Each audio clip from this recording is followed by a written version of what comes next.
Last month, an Arctic intrusion pushed dangerously cold temperatures and winter storms across Texas.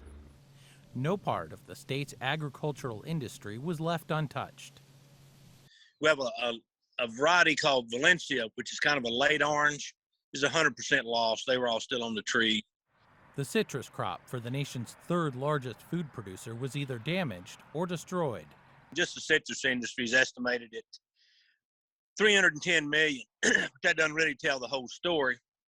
It's kind of hard to believe where you are, but those trees were in bud and bloom for next year's crop. So not only did we lose this crop, we lost the next crop too. So basically 2 crops. The citrus industry isn't alone. Texas A&M University Extension reports damage to the winter vegetable crop will most likely exceed $150 million. According to the Texas International Produce Association, a Rio Grande Trade Valley organization whose members grow 60 different commodities, almost every crop was destroyed, with varieties like spinach getting hit the worst. Roughly 80 to 95% of the industry that was growing greens was decimated. And by decimated, I mean nothing. It's pockets of things that have survived. You know, a few rows of cilantro here, maybe a field of cabbage there, but overall, it's those soft leafy greens, the things you end up seeing in salads or what we call warm or soup or boiling vegetables.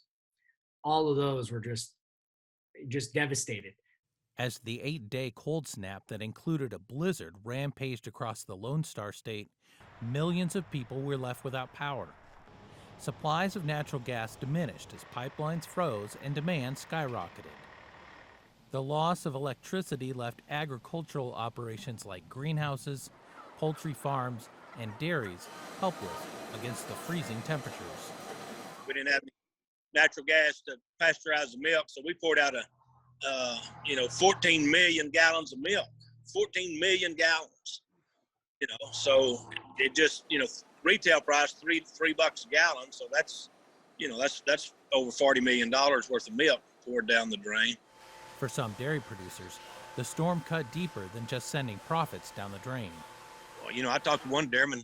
He had to sell every cow. Every cow had frostbite. They were just froze. They just run them. And a lot of dairymen didn't have to sell the whole herd, but they had cows that, their udders froze, and they're just, they're hamburger now.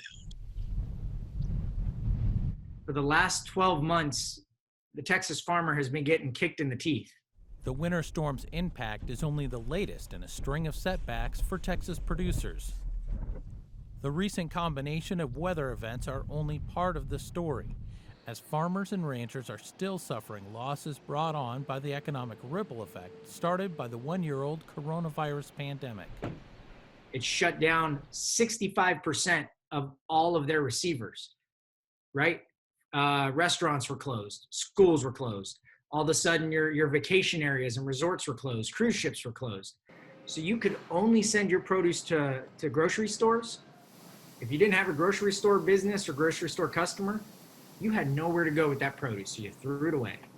The livestock sector in the nation's #1 cattle-producing state took a big hit from the winter storms as well, with Texas A&M forecasting damage to touch $228 million. Texas Farm Bureau President Russell Bainey says the storms couldn't have happened at a worse time for producers. Most of Texas was in the middle of spring calving season.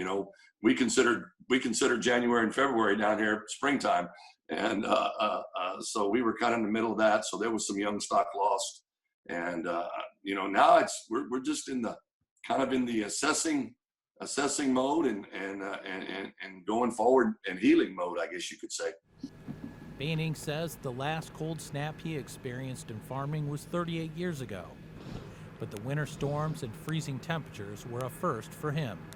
For us, this was a disaster. And I know weather like this hits other parts of the country, and it's not a disaster because you're set up for it. I mean, you've dealt with it, but when you've never dealt with something like this, man, we started getting prepared 2 or 3 days ahead of time.